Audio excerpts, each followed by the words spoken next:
Good evening, everyone. Can you hear me? Yes, teacher, can I hear you? Okay, thank you very much. Yes, teacher. Good evening. How are you? Fine, thank you very much. Okay, first of all, I want to let you know I'm not going to use my camera today because I'm sick. I have the flu. My nose is very red. I'm sneezing all of the time, and I have a terrible face. So I'm sorry because of that. But because of that, I'm not going to use my camera. Okay, teacher. Well, so welcome to the encounter number 3. First of all, I would like to share our agenda. Today we will talk about classroom management. Very an important aspect we need to talk about for our next recovery. So before talking about it, I'm going to share with you the new schedule, taking into account the suggestions you gave me in the previous recording. We will watch a short video about classroom management and we will have a discussion about it.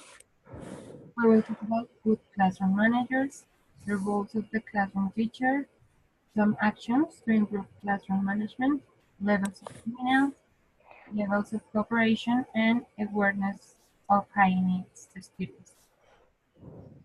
So that is what we will do. Okay. First of all, I would like to start with the changes in the schedule. I could talk to the director, Jorge Munoz, and well, I told him about the problems that we have and the times that we have in my case to give you your feedback and in your case to send me the reflection. So we modified the dates from the second class reflection. So in the first part, you can see the schedule that we were using, and in the second chart we have the new schedule. So, well, you are sending your second recording, and the deadline is May the 20th. Well, we continue with that date, but we are going to change the dates for the second class reflection because in the first schedule you were supposed to send it on May the 27th. So now you are going to have a week more, and you are going to send it on June 3rd. So we are going to move a week. Everything is going to move a week. So the second full reflection is for June 3rd. Then the third video recording would be for June the 10th, and the self-evaluation as well. Okay. So in that case, I will give you the feedback next week, and you will have a week more to send me your reflection. So do you consider it works better? Totally better, teacher. Absolutely better. Yes, teacher, of course. No. Thank you. No. So, well, I haven't changed this in the file that we have in the virtual classroom because first I wanted to share this with you in the encounter. So after the encounter, I'm going to change the file, and I will send it to you in a message so you can keep it, and the students that didn't attend to the encounter, they will have the information as well. Okay?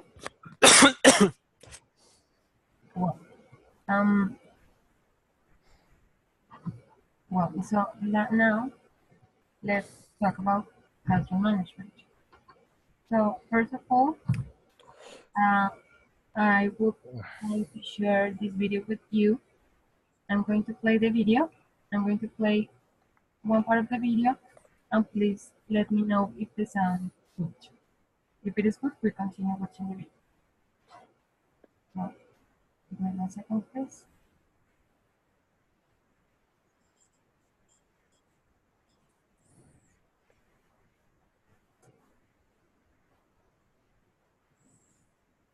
Can you see the video?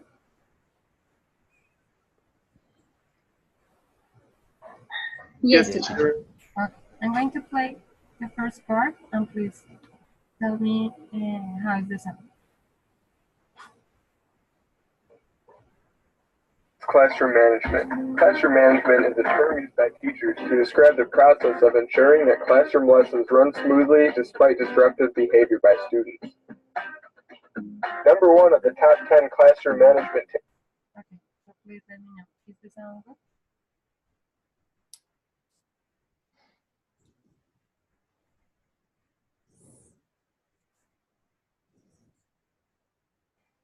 Did you listen to the video? Oh, no, listen, teacher. Oh, yes, I could listen. Okay, I'm going to play that again. And please. It's locked, teacher. Sorry? It's locked. It's locked? It's freezed. The video is freezed. Teacher, I think it's better to share the link to the chat and we can see it directly from YouTube. Okay, give me 1 second, please.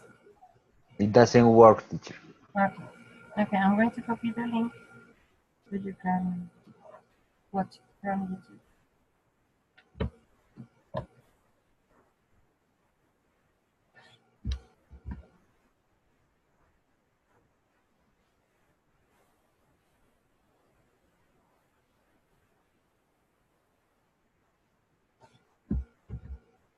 Okay, that is the link. Yes, teacher, thank you. Okay, I'm going to turn my microphone off, and please let me know as soon as you finish watching the video.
Okay. Well, before talking about the video, I would like someone to read this statement that we have in the slide. Can someone help me, please, reading the statement? Effective teachers appears to be effective with students of all achievement levels, regardless of the levels of heterogeneity in their classes.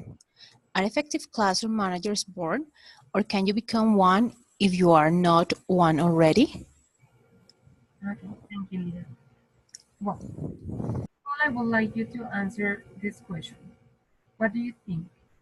Are effective classroom managers born, or do you think you one are not born already? What do you think? AI teacher. Yeah. Good evening. I'm sorry to be late. Mhm. Well, I think that of course the effective classroom managers are not born because it requires knowledge, it requires practice, it requires many years of making mistakes even to become a very good or a very effective classroom manager because it is something that you acquire during the years of experience. So you become a good teacher or a good classroom manager after many years of practicing, and many years later you say or you tell yourself that maybe you made mistakes in many uh, cases that you should have done something better with some students, but in that moment you realize that you have improved in your practicum when you can realize those aspects. But this is after many Okay, amazing. Thank you very much. Someone else? Well, I think it takes a little bit of both. That's my personal opinion because um, you will need to have something within you that will let you understand how behavior is produced in people when they are together in groups and they create this social group that is a classroom itself. But I also believe that with the proper training and as Arley said, with the experience and guidance on different techniques, you can get to be an effective classroom manager.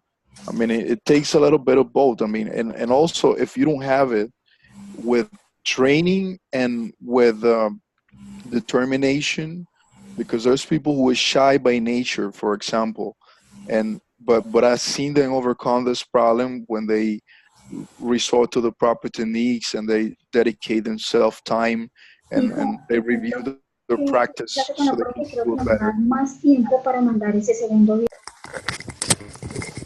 Oh, sorry, Giancarlo. Giancarlo? Yes, I heard someone talking, so I stopped. No, continue. It's okay. No, that's basically it. I mean, I think it takes a little bit of both, but if you don't have it, you can learn it with some determination, practice, and of course experience and a little bit of guidance from someone who's an expert on or has more training and times of experience that can guide you through. What happened to me the first time when I entered a classroom, I felt like I knew the language and I had some insights on how to teach the language, but it was hard for me to handle some of the behaviors that some students were displaying in the classroom. But within the years, I don't consider myself an expert. I still need to improve a lot, but I see myself that I do it better. So, like I said, it takes a little bit of both, but if you don't have it, you can get to be a really effective classroom manager after all. Okay, Giancarlo, thank you very much. Someone else?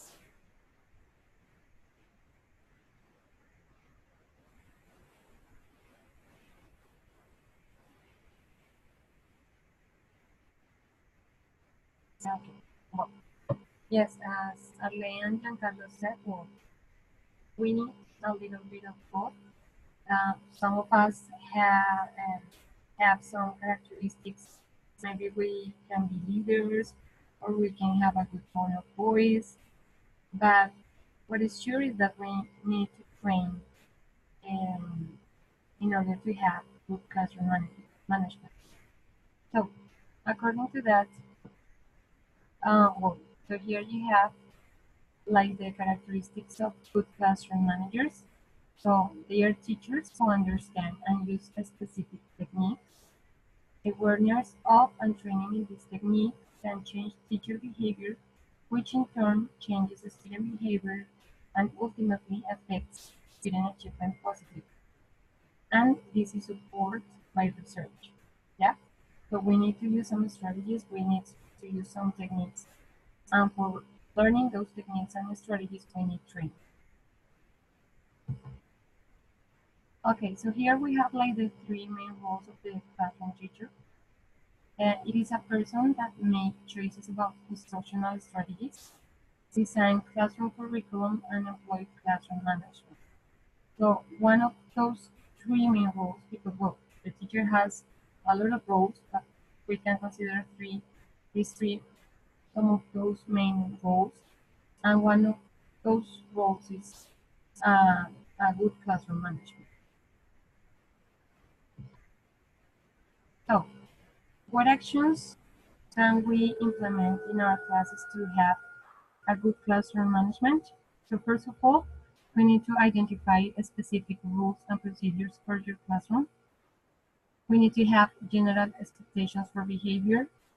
We need to begin and end the class day or the period with strategy. We need to know how to deal with transitions and interruptions. We need to use material and equipment. We need to implement group work, set work, and teacher-led activities. Okay, so taking into account these actions, I would like you to give me some examples of those actions. How can we identify specific rules and procedures for your classroom? Or how can we deal with transitions and interruptions? Can you give me examples of these actions based on your experience or your ideas, your opinions?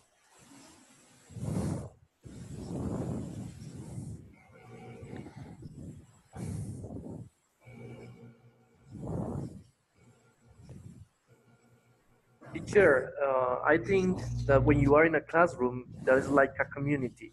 So that's why you need to identify specific rules. And it's like a deal with your students since the very beginning of your starting your classes.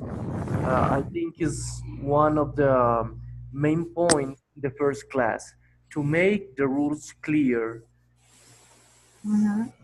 to have a good environment during the whole course. Exactly, yes. Right. That is something that we need to do from the very beginning of the learning process. We have like rules, or if you want to call it in a different way, you can have agreements with your students. And it's important, well, that you build those rules or those agreements with your students. You cannot get to the classroom and tell students, well, these are the rules for the classroom. You need to involve your students in that process. You both can design those rules or those agreements, and you have to specify consequences if students don't follow those rules or those agreements. But the important thing here is that you have to do it with your students, so they feel involved in that process, and they're involved. They are going to follow those rules and those agreements. Good. Okay.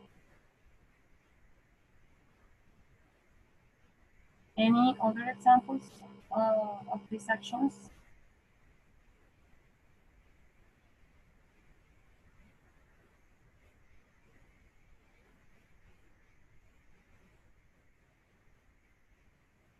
Well, I can give you an example from Well, maybe Okay, Giancarlo and then Arley. about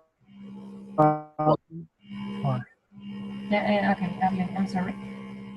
Uh, so Giancarlo and then continue. Giancarlo, go ahead.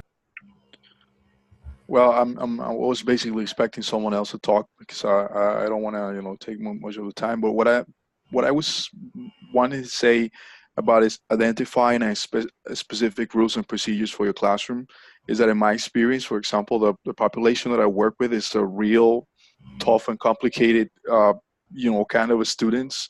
So what I do is I check with them periodically these rules that we agreed on at the beginning of the term. So what I do is like every week, because we teach in the courses that we teach classes every day.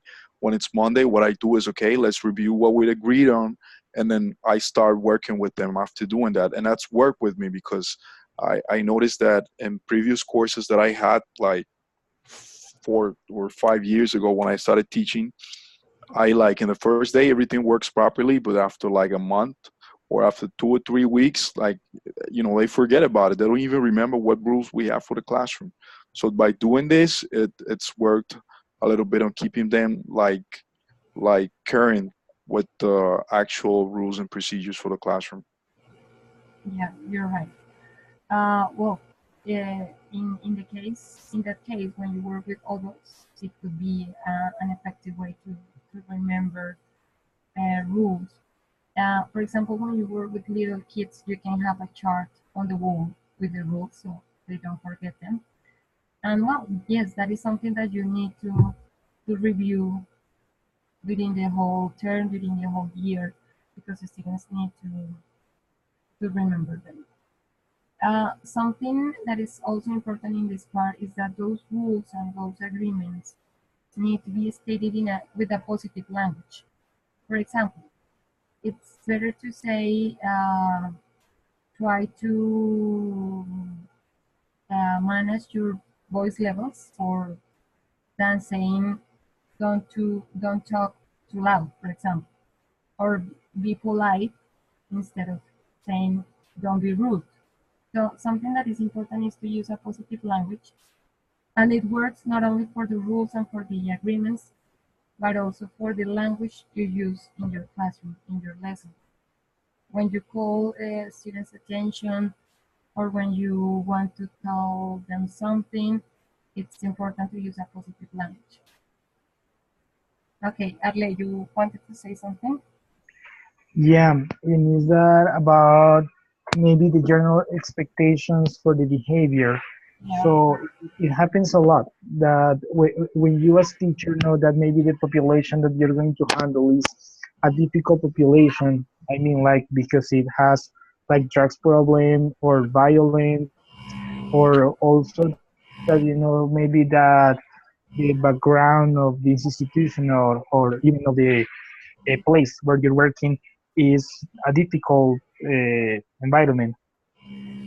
So maybe in that case, you expect something from the students. I mean, you immediately you start to create like rules in order to try to control the group since the beginning, and it happens a lot. Or even if you know that maybe they are students that you know, or you're pretty sure that those students are going to learn a lot because maybe you know that those are very good students because another teacher told you or something like that. You start to create like some rules, or you start to create the environment before you know even the students. So I think that this is a mistake, because when you start to create expectations about the group that you even don't know, in that moment you start to separate the teacher from the students, and at that moment you start to create like two enemies since the beginning.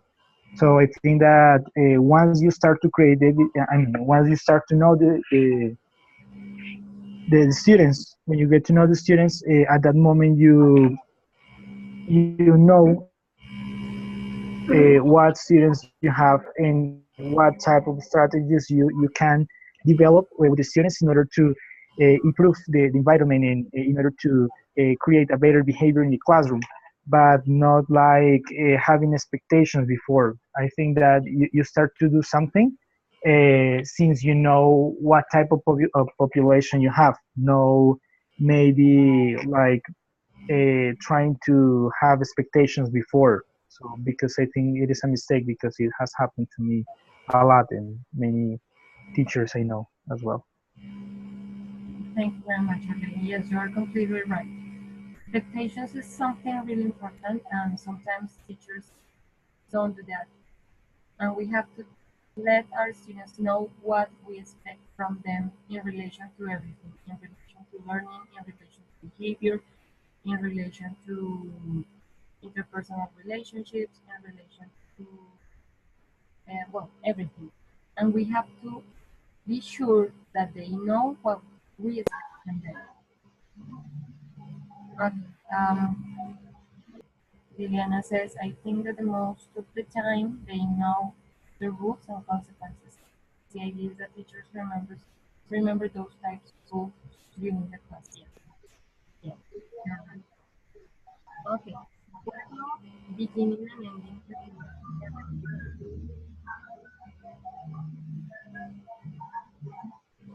What strategies can you use to begin the day? Begin the day or the period or the lesson?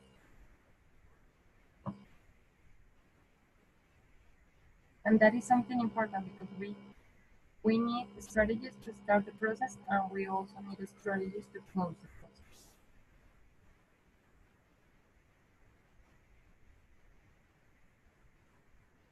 Do you have ideas, examples?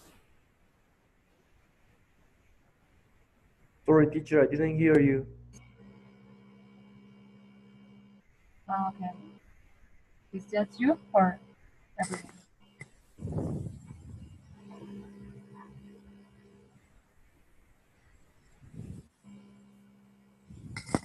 My question was, how can you begin, or what strategies can you use to begin the day, the class, or the period that could be effective to improve your classroom management?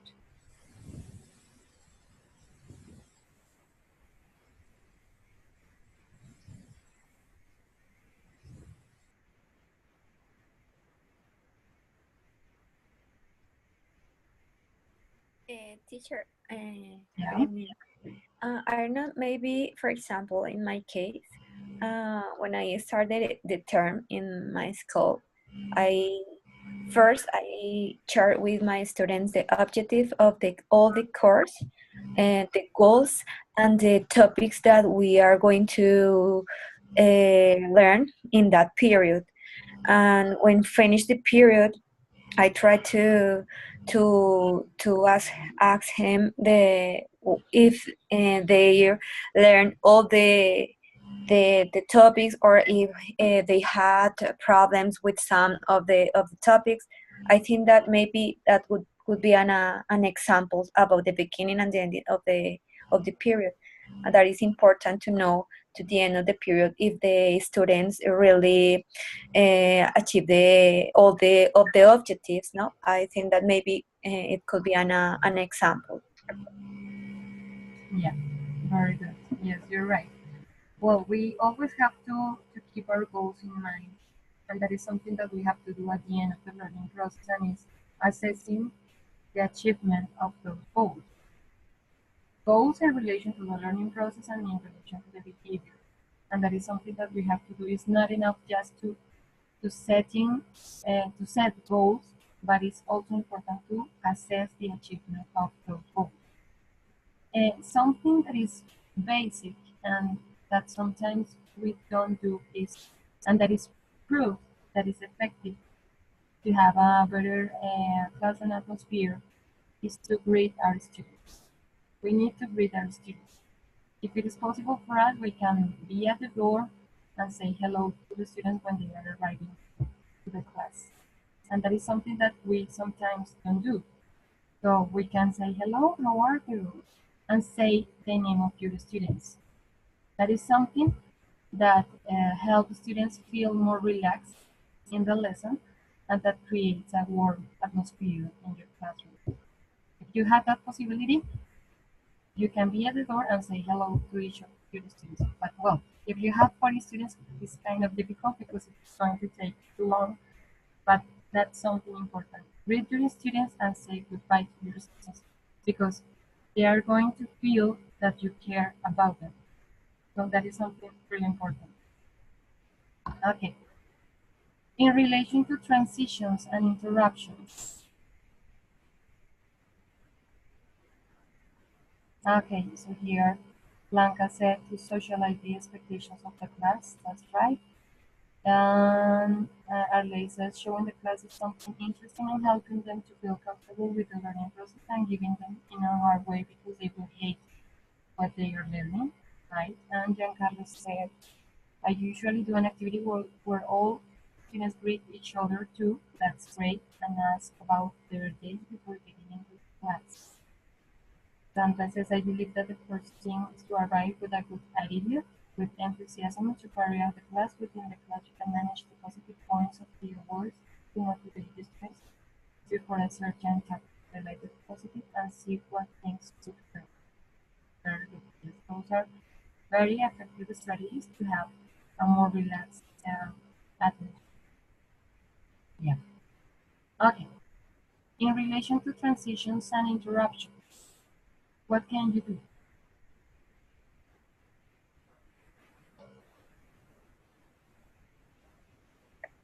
That maybe they don't feel like different parts of the class when you're going to when you're going to finish maybe the warm-up and start the study part or maybe the activity part, that they feel it like an only class, no, three parts of the class in different contexts and different activities. So that they feel it, that they don't feel the change, that they only feel the progress of their learning process. Mm-hmm.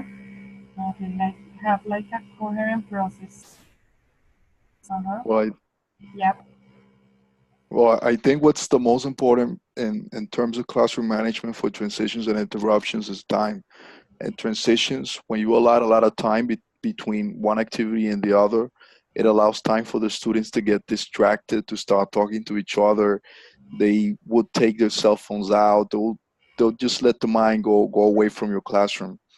So, in my personal experience, I don't know if this is right or wrong because this is actually one of the first times that I considered this as a classroom management item. Is that I don't allow too much time from one activity and the other because I don't want to give them time to get disconnected from the whole transition that I planned. The other thing is interruptions.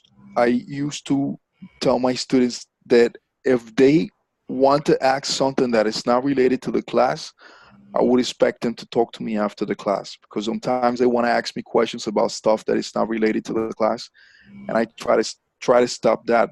But there are two types of interruptions that I don't know if we're going to talk about it at this point.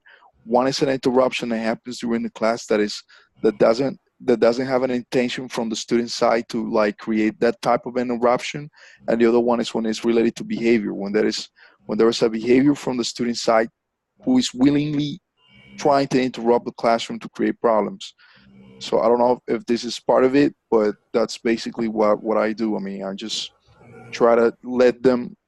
I'm trying to address stuff that is not related to the class after the class and not during the class, so it doesn't. I don't get the rest of the students distracted from the lesson.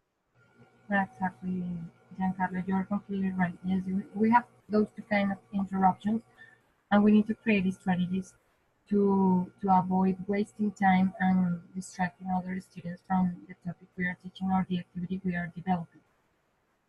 That is something important because transitions, the way we handle transitions and interruptions, is going to have an effect in the development of our lesson. And well, this is really important. Well, with all kind of population, but with little kids, it's very important because well, with little kids, when you are teaching a group the whole morning, you do different kind of activities, and sometimes you have to go to different places. For example, going to the library, going to recess, working with the resources centers. Well, so it is important to train your students so they know how they have to behave when they are going to do those things, when they are going to the library, when they are going to have a break, when they have to move to another class, or in the same lesson when you are going to change the activity. It's important to, as Giancarlo said, we have to avoid wasting time. For example, we have things ready. if you are going to paste a poster on the board, or if you are going to paste some flashcards, if you start, if you take 5 minutes pasting those flashcards or pasting that board, those 5 minutes are going to be enough for your students to start being disruptive and blocking the lesson. So it's important not only for your students but also for the teachers how to to behave when we have those transitions and interruptions. Well, and there are not effective right or wrong strategies. Everything depends on our students. If we see that that strategy works with our students, we can do it. But maybe it is not going to work with the group. So it depends on your students and if they and the way they react to those strategies. Okay. Someone else is going to say something about transitions or interruptions.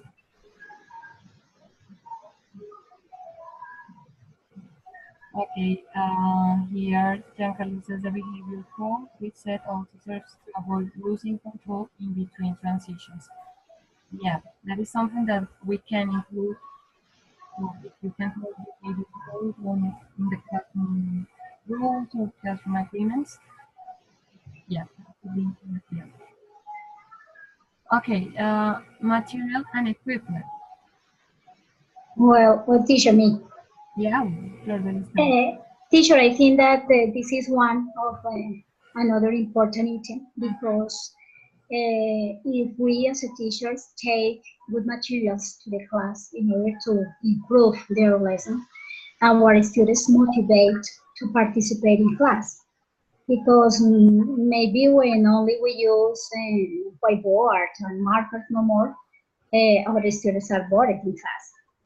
So in order to engage and in order to motivate our students, it's important to use maybe flashcards or take a song to the class, or maybe if you have the opportunity to take your computer, you can show them a video about any topic. So it's very important to for our job as a teachers. Mm-hmm. Yes, you're right. Yes, we need to have the right material and engaging material.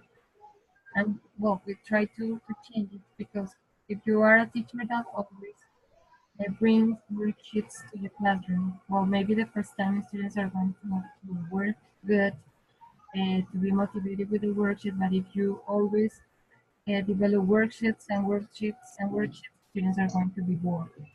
And that's something important. We need to vary the material we use and try to design engaging material or use engaging material for our students. Something related to materials and equipment is what I told you before in relation to transitions and interruption, that is try to have things ready. Because sometimes we are going to use the video game in the class and well you didn't uh, be or you didn't prove it before and maybe it doesn't work and you are going to waste time trying to fix it, trying to play the movie and well, try to have things ready and well sometimes you can use classroom helpers. We have students in your classroom to help you dealing materials, for example worksheets, handouts. And if you have disruptive students, this is a word that you can give them to be entertained. Okay. Something else about materials and equipment?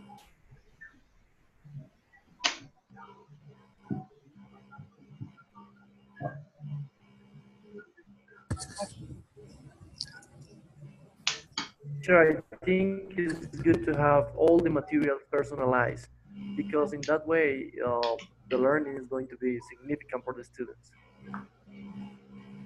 Okay, what do you mean with personalized? Something that is related with the students. So you cannot say, for example, what normally people do in England if you are teaching, for example, to the Colombian people. So you can say better what people used to do, for example, in weddings here in Colombia. I think it's better for them. Of course, contextualized. Yeah, yeah, that is something that is related to meaningful learning, and that is if you are going to teach something that is not related to their context and that is that it doesn't have anything to do with their reality, well, it could be boring for them. And it's important, yeah, to be contextualized. Okay, Giancarlo says the. Okay, yes, Giancarlo, tell me. Yes, I understand that what he said about being contextualized is also when you, for example, prepare materials for let's say that you're teaching fifth graders from two different classrooms, two different groups, but if you don't take into account what is really engaging for a group or for a group of students who are disruptive. I mean, I had an experience. I had two classrooms that were at the same level, but I was experiencing something that when I prepared my lesson plan, everything went perfect in at one classroom, but when I took the same plan to the other classroom, it just didn't work. It was like a total disaster. And I got to understand that the material that I was preparing was intentionally engaging just for one of the groups, but not for the other. So I like researched deeply into what was really engaging for the group. For the second group that was not being like my lessons weren't being successful at the beginning, and I noticed that the materials were not interesting to them. So that personalization he's talking about maybe also like preparing the lessons in order for them to be engaging for the target group, and not sometimes because we think, hey, this is going to be engaging because we look at the lesson and we think it's going to be fun. It doesn't mean that the students are going to perceive it that way. So taking into account what is really engaging for the target group will also help us to get the students involved in what they're doing with their jobs. And also when you have that disruptive student, because it's something that happened when I was recording one of the lessons. I had a student that was terribly like off the class, and then the next class, I noticed that he liked soccer. He liked drawing a lot, and we had a lesson where we were talking about like Russia. So I told him, you know what, your activity is gonna be different from the rest because I want you to draw like a comic stripe for the whole conversation that your partners are gonna be working on. And in the end, it ended up being successful for him. That was disruptive, interrupting me all the time because I was giving him something that was engaging. So that's something like we could take into account when we're like thinking about materials and when we're preparing for our lessons. Yeah, you're right. And it is very related to students' needs because, well, as you said, we can have two groups with the students with the same age in the same school or same institution, but they can be completely different. And you have to try to identify those needs, those interests when you plan your lessons. And you have to, yeah. So a lesson plan could work with a group, but it could not work with another group. So yeah, it is something. That's the point as well, teacher and Giancarlo. Thank you. That's the point as well. Thank you. Yes, Andres. Very good. Okay. Group work. Group work is something that can cause a lot of disruption in a classroom because, well, sometimes the students need to move chairs when they meet their friends in their group, they can start talking, and we need to have some strategies to develop group work. Can you give me some examples? Yes, teacher. Oh, okay. No problem. Lida, Okay. Actually, for group work, I have, well, one of my strategies is that each member of the group has a role. For example, there is a leader, there is a speaking monitor, there is one that is taking notes, and there is another one that is going to give the feedback to the group. So if everybody has a different role, there is no time for them to waste. And also, the important thing about group work is like you as a teacher, you know who are the good students or the ones that have certain kind of abilities. So you can just not allow your students to sit however they want, but you can make up the groups. Of course, there are some times that you can allow that they choose their partners, but for an effective group work is definitely what have worked for me so far is that I assign the groups with certain characteristics and with the roles, and that's marvelous. I love group work. You're right. Well, group work needs to have an objective, and it's not just keeping 4 or 5 students together doing something. You need to have like, well, what you said, they need to have an objective as a group. They need to have goals. They need to have specific activities for each member of the group. Well, it's something that needs many strategies when you are going to do group work. But if you just see 4 or 5 students together to do something, well, it is not going to be effective. You need something, and group work is something that needs training too. And if you have the opportunity to practice with your students, and that is something that we are not used to doing, and it's training students, and that is something that you can do at the beginning of the year or at the beginning of the term, is to practice, to rehearse those activities. You can tell them, okay, let's suppose we are going to do a group work activity, and you are going to work in groups of 4. Organize the groups, and we are going to see the way you do it. When you finish that practice exercise, you can tell students what things they can improve. And that is something that we don't usually do. And it's something that is effective. Okay, Flor, you were going to say something? Yes, teacher. Well, I completely agree with Leda and with you, teacher, of course, because work in group is an excellent strategy, not only to give the opportunity to students to interact each other, but also to control the class, especially when you use in each group a special student. That is student who likes to bother in class. And when you give a special role in class, that kind of students, you can control them because they like to feel like a leader in a group. So it's an excellent strategy to control, to manage the behavior in class. Okay, for this. Thank you very much. Yeah, having roles is something that is very effective. And well, the arrangement of those groups, well, could vary depending on behavior issues or learning issues, because you can have mixed ability groups according to their, let's say, learning level or abilities, or you can organize the groups according to behavior issues. If you see that you have disruptive students, you can mix them with calm students, focused students. Okay.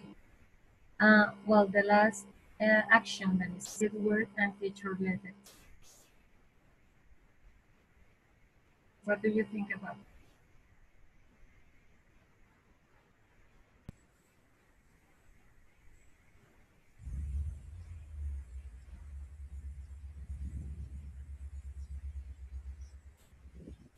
Well, about seat work, I think it's related like to the location, how we locate students for the different activities, right? Yeah. Okay, so well, again, according to the objective of the class, you can use different techniques. Like if I'm working on a listening activity in which I want to do some kind of assessment, I will. I prefer sitting in lines and try to make them separated or apart from their friends in order to have a real assessment. But if I want them to be talking or to listening to the other people, I prefer like sitting them in a circle. But if they are going to work, I might sit them with a partner so I can check on everybody's work, but they are working in pairs. And in that case, well, the teacher will be being like a monitor, like a facilitator, because it's going to be helping students, but at the same time you have the opportunity to do some assessment, because as you're going to the groups, you can realize the weaknesses and the strengths of the students. Mm-hmm. You're right. Well, we have the seat work depends on the activity and the purpose we have for our class. And well, it depends also in the kind of activities. If they are teacher-led or student-centered activities, you can use different seating arrangements. Something that is important here, and is what Arlie says, and we need to walk around the class to check and to help our students. I have seen classrooms where when sometimes students are developing a group work, but the teacher cannot move around the classroom and cannot have access to the groups. And that is something that you have to take into account when you develop group work activities.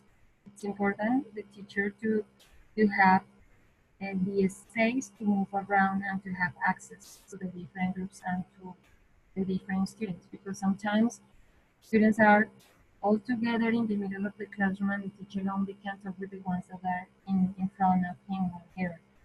And that's something that we need to consider.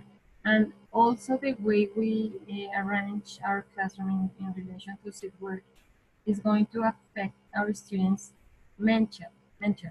So if there is a disorder with the chairs and with the tables, it is going to affect their behavior because they don't have an organized place, and it affects them.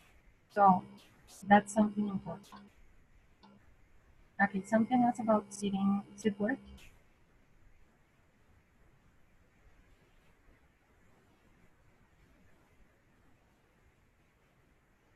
Okay, well, I would like to go back to the video. And well, in the video, they talked about 10 strategies or 10 things that we have to take into account when we talk about classroom management. Do you remember them? And if you remember them, can you tell me something about it?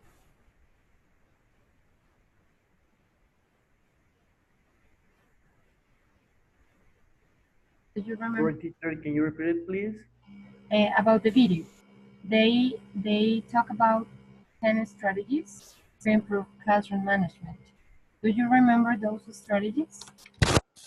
Yes, there are teacher. 10 strategies, no? Yeah, there were 10. The first one was start tough. Yeah. And the second one was be fair. The third one was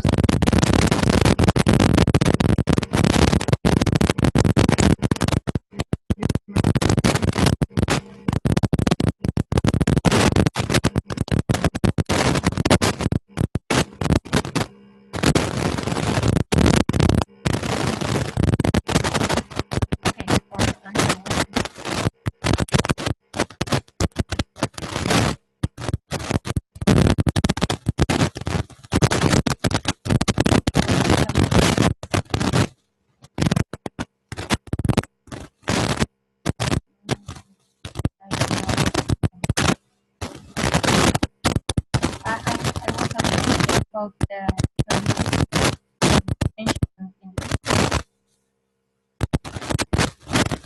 be careful about the transition. Yes, that's one of the strategies. What?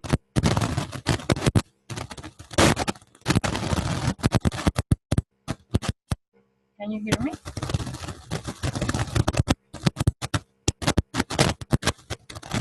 I don't know if it's just about me, but I can hear other noise.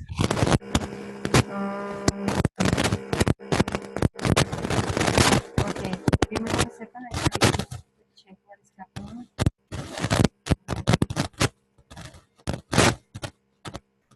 Because I don't hear anything.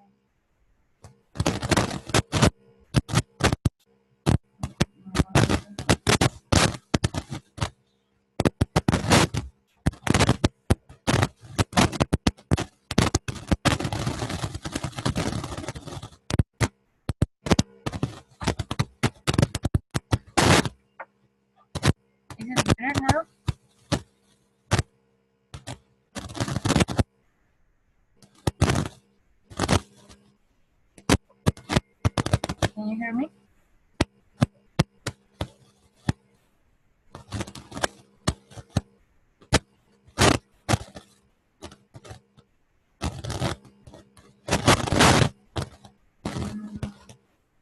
I'm sorry, I don't know, because I don't hear what you are telling me about background sound. Now I can hear. Is it better? Okay. You said scenario plan, over plan,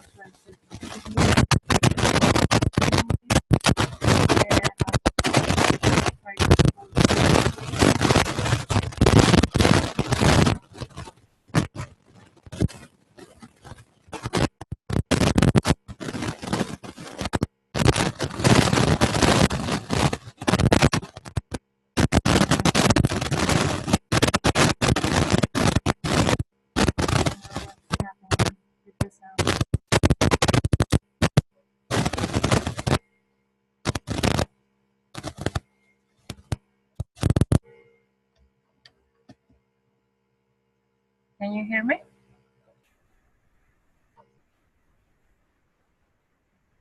Better? Okay. Okay. Okay, thank you very much. Do you remember other strategies that you mentioned in the video? Well, teacher, in my case, in my particular case, for me, the three last ones are very, very important. Important because as a teacher, we have to be careful with focus on relationships, not only between the students, among the students, but also the students with the teacher. The other is be careful about confrontation. It is not a good idea when some students are with a bad behavior in class and the teacher start to confront with the students. It's better to stop in that moment and speak with them or with him, with her alone or at the end of the class. And of course, for me, the most important is the last one. We have to be patient with our students because they are very curious, they are very impassioned sometimes. And in order to get a better class, it's very important that we as a teacher be patient all time. Yeah, you're right. Yes, what you said, trying to avoid confrontation, well, that is something that we have to do because, well, sometimes like we follow the student's game and maybe a student can tell us something that is very rude, we get anger and we answer the student, we interrupt the class to answer the student. So sometimes it's difficult because I know that sometimes the students are difficult as well. And sometimes we can feel angry because of their words. So the most effective here is to tell the student, okay, we will talk about it after the class, and you continue because you are not going to give like importance to that moment, and the student is going to see that you didn't care about it because sometimes what students want is to call your attention, and if you continue in a normal way, well, they are going to feel disappointed and they are going to see that what they wanted to do didn't work. And the better is to talk about the issue or about the problem with the student after class. It's better because if we do it during the lesson, well, we are going to interrupt the lesson and maybe we are going to encourage other students to continue with the confrontation. So we have to try to avoid that. Well, focus on relationships. Yeah, we need to promote good relationships among our students, and we need to have good relationship with our students, and that is related to rapport. So we have to try to have, yes, like a good relationship with them. try to give them confidence to express what they feel, and be patient. Yes, very good.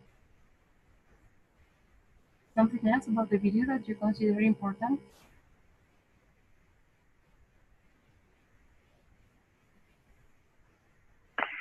Uh, maybe it's not maybe not focus on the video, but I think that the role of the teacher is very important because sometimes the teacher is only the person that teaches the class and give us some grades and that's it. But in this case, as maybe my partner was talking about before, about some misbehavior of the students. It is important for me like to have clear the rules of the class at the beginning. Why? Because at the end, maybe if a student uh, has a misbehavior or he breaks those rules, you as a teacher, you don't have to be like on them, telling them you don't have to do that. No, the thing is that if they know the rules, they have to follow the rules, otherwise they will follow some consequences, but they are not going to be like consequences that you are a bad boy and we will keep you out of the class. No, this is not like the way, but we would have to let them know that this is not the proper way, and if the behavior continues we will have to follow the corresponding process, but always having the respect and all the corresponding process with them, but trying to giving a feedback in order for the situation to improve, not like to get worse. So this is what I think is important for us as teachers, because sometimes we are not prepared for those type of situations when we arrive to maybe difficult environments, and especially in high school. You're right, Thank you very much. Well, so let's continue with the presentation, and I wanted to share with you the levels of dominance and the levels of cooperation. The levels of dominance refer to characteristics or to actions that we need to implement to have like the control of the class. And here we have like three that are the main levels of dominance. The first one is establish clear expectations and consequences. Verbal and physical reactions to students' misbehavior, use of signals, and providing recognition. Well, you can have your rules, your agreements, and you can have consequences, but it's important to use them in the proper moment. In your recordings, I saw that some of you use signals, for example, to have the control of your group. When they were talking a lot, you use a sign with your hand, others clap. Well, you can have like a symbol, a bell, well, something that uh, let the students know that you are asking them to be quiet, and that is better than yelling them to please be quiet or silence, please. So it's important to use silence. And when the students follow those rules, follow those agreements, it's also important to provide recognition to those students. In that way, the others are going to see that this has a positive effect when they follow rules and when they follow agreements. So that is something that is really important.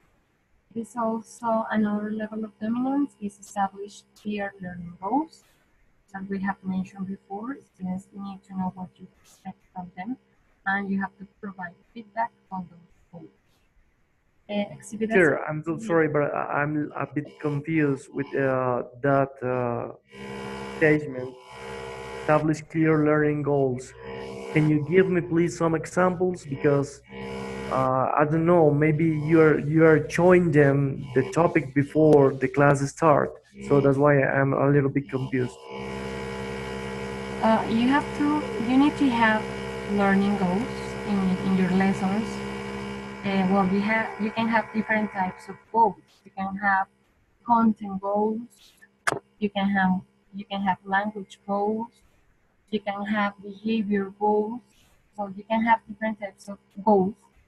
And sometimes when we plan our lessons, well, we have those goals in mind, but sometimes we don't tell them to our students. And students need to know what you expect from them. Yeah? So if you are in a lesson, you have to tell them, okay, today we are going to learn, or we are going to, what I expect from you is that at the end of the lesson, you are able to talk about your daily routine. Yeah? Well, it is not enough. Sorry, teacher. Yes, but that is my. I'm worried about it. Why? Because sometimes you start the class and the students they don't know about the your topic. So you will like they guess the topic.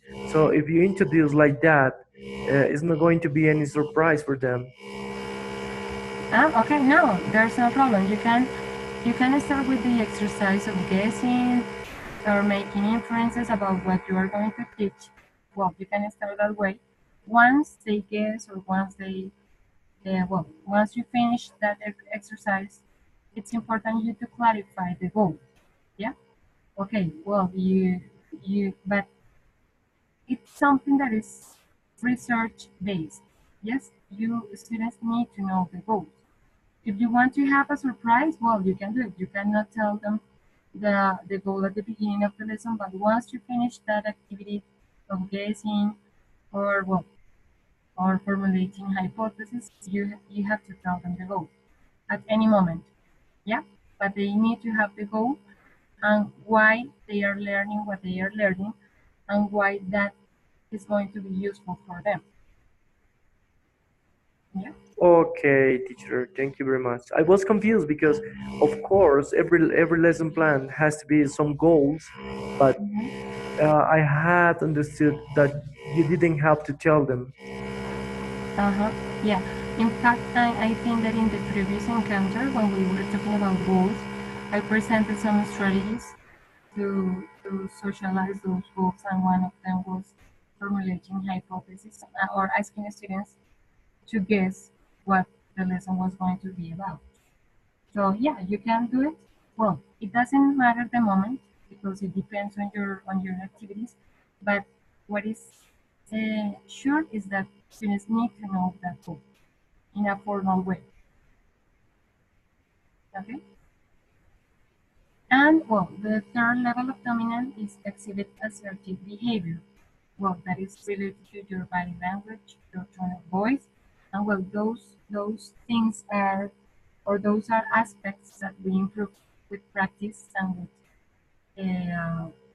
with through the time. That is something that we have to take into account, that it has an effect on the student's behavior.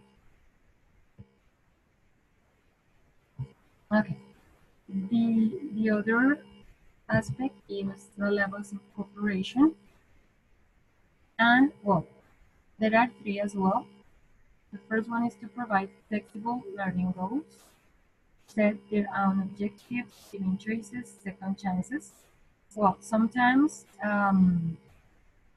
we get to the classroom with the goals ready, and well, we can do it that way. But if you feel that your students are not connected with you, that they are not engaged, you can create those goals with them. Yeah. And well, if they don't achieve those goals or if they have problems achieving those goals, yeah, you can give them choices. For example, you can have a goal in your class that is making a poster about um, a city you would like to visit. That could be a goal. But for example, if the student doesn't feel comfortable making a poster, you can give that student another choice. You can tell, okay, if you don't want to make a poster, what would you like to do? And the student can tell you, well, I would like to do a brochure, or I would like to do a PowerPoint presentation. So you need to be flexible in those cases. And second chances is also important. Well, sometimes, as it happens to us, we can have difficulties when presenting an activity, or maybe students are not in their best day, and or they have problems at home and they are not working well, or they didn't do what they were supposed to do. It's important to give students second chance. In that sense, we need to be flexible. The second one is take a personal interest in students. It's important to have to connect with students, and we can do it with an informal talk, for example, during the break, read the students, that was what I told you before, compliment students, recognize their work, you can encourage them, motivate them to continue working, and avoid the negative language. You can use words or phrases like, okay, you can do it better, I know that I know that you can do it better, try again, yeah, instead of telling them, okay, don't do it that way, it was not what I expected. It's important to have a positive language. The third one is use equitable and positive classroom behavior. Eye contact, move toward and stand close, give ownership of ideas. Something that is effective with disruptive students is to touch them. For example, if you see that a student is talking a lot, is playing, you can get close to that student and put your hand on his or her shoulder. And that contact helps them to regulate their behavior. Just feeling your hand on their shoulder will help them a lot. So that is something that is very effective with disruptive students. Touching their shoulder, touching their head.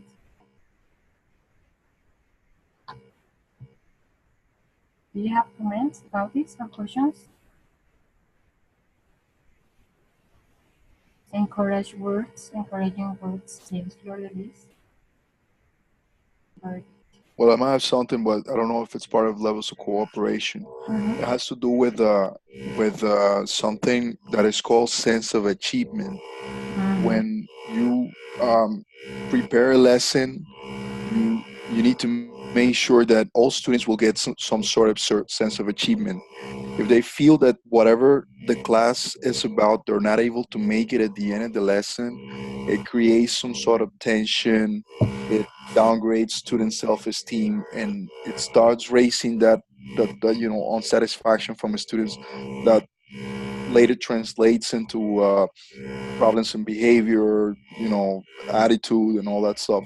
So what I try to do is I take into account my students' skills, my students' current skills, and I try to provide them tasks that are not too easy for them just to, finish them quick, not the hard that will affect them on their self-esteem, to think that they will not be able to learn English and start like hating the class itself, and showing those type of behaviors that I wouldn't want to see in the classroom. Yeah, that's something very important. Yes, and it is related to this. Yes, to the levels of cooperation.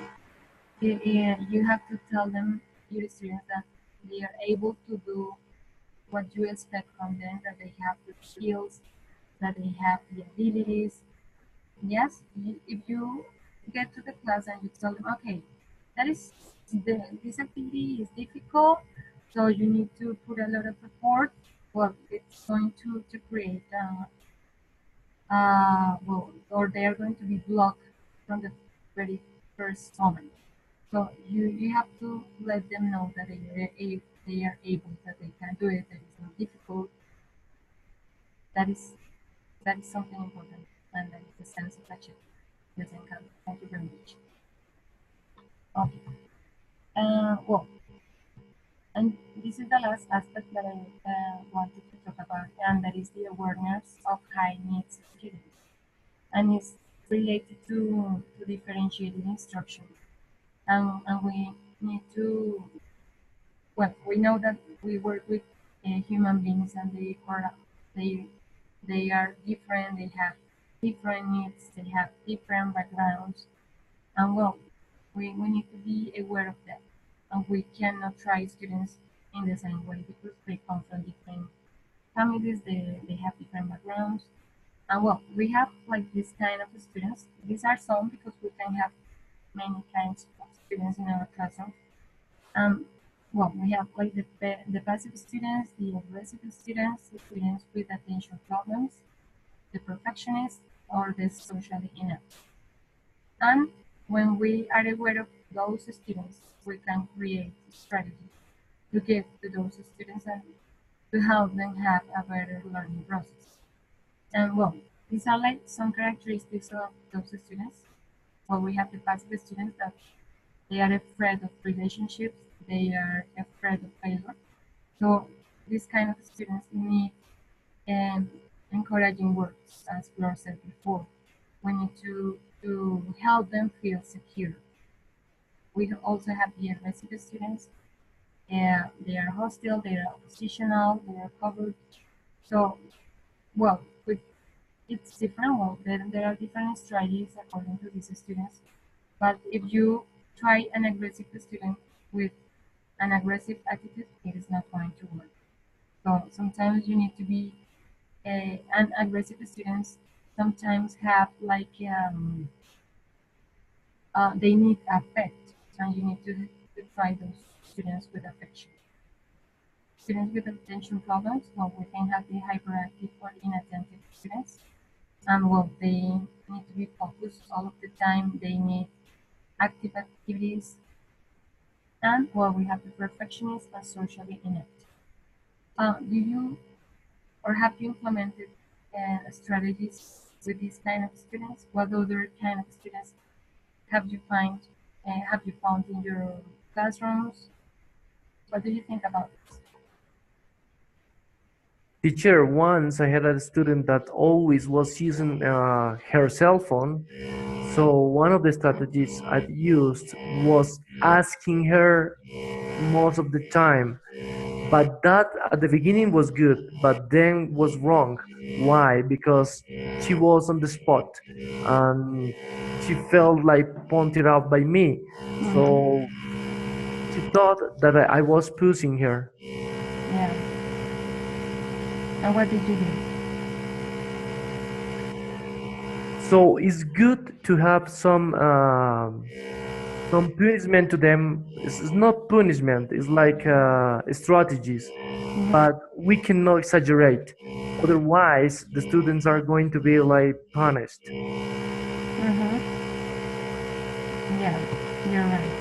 Well, and nowadays that is a common problem. That is the use of cell phones in the class, and well, it is like an addiction nowadays. And more with teenagers, they cannot leave the cell phone a moment because they feel that they don't have something.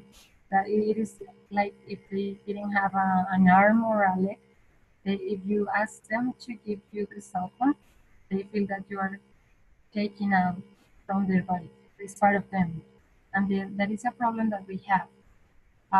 Well, it is more difficult with adults, and adults are also well, they have like that addiction to the cell phone, and well, we have to be careful when we ask an adult to give you the cell phone or not to use the cell phone. In that case, what you can do is to let that student know that using the cell phone is going to affect his or her learning process. Well, you can have like a short talk about it. I think that it would be a strategy with an adult.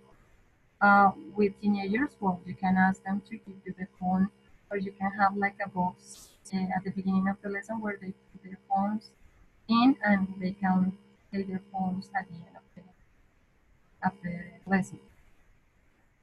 Okay, Liliana says, I usually give them some extra points if they have a good behavior during the class. Okay, very good. Thank you very much. What other kind of students have you had? And what strategies have you used with them?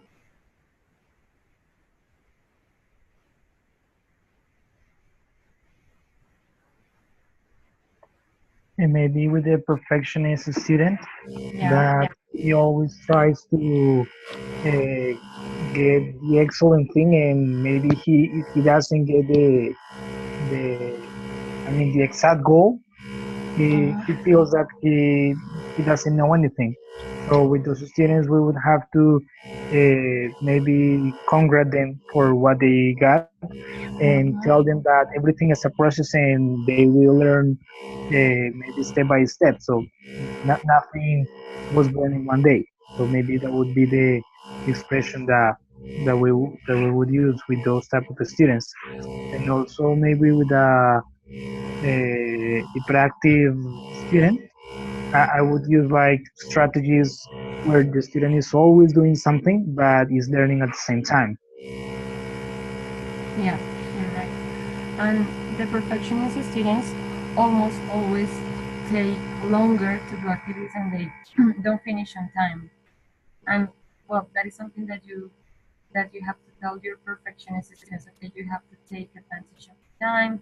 Remember that you have 30 minutes to do that, and if you do it that way, you are not going to finish. Well, so it happens with perfectionism.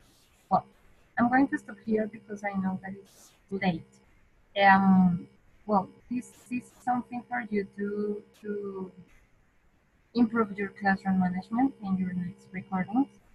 And well, I would like to ask you if you have questions related to this topic or related to your recordings. Do you have comments? Yes, teacher, I do. Yeah. About the last assignment about the reflection, I haven't sent it yet. I'm going to send it today or tomorrow in the afternoon if it is possible. May I, teacher? Because the thing is that I received the feedback late at night and I didn't have time those days. But I'm thinking that today. Is it possible to deliver that today or tomorrow? Okay, I left the activity open until tomorrow because I know that in our previous encounter I told you that you were going to receive the feedback on Friday, but it took longer for me. So some of you received the feedback on Saturday and others on Sunday. So that's why the link is available until tomorrow to send the reflection. Okay, so I'm sorry. Teacher, so you say that the link will be open until tomorrow, right? yeah, All right, to I'm send the sorry. Yeah, I hear you badly. I'm sorry. yeah. So that's for the students that received their feedback late. Okay. Um, Something that I would like to ask you and is related to technical issues in your recordings because I had difficulties for watching some videos and for listening to some videos because well some of you recorded the video in backlight so in front of the windows and it was difficult for me to see the students for me to see you to see the board because the light that was coming from the windows affected the recording and it was very difficult for me to see things clearly. Uh, some other videos were like fuzzy and well, it was not clear anything and well, I had like headache, a headache watching some videos because it was difficult. Other videos were recording with a low sound and I couldn't hear very well. I had to use my speakers with the 100% of volume and well try to take into account those technical issues. Also the way you place the camera because some of you place the camera just uh, where I could see just one part of the classroom. Maybe uh, I could see some students or I could see you or I could see the board but I couldn't see the whole scenario. So try to place the camera in a part of the classroom where I can see the the, the bigger picture that you can. I'm sorry, teacher. Do you write those issues on our Yeah. reflections? Yes. I send those comments to the students that have those issues, but well, I wanted to comment that to all of you because it could happen in other videos. So it's important you to consider those things. Yeah. Thank you, teacher. Just for knowing if I were doing well. Yeah. Okay. That's it. Remember that we changed the schedule. It is in the presentation. I'm going to post the presentation in the virtual classroom as soon as we finish the encounter. And I'm going to send you a message with the new schedule.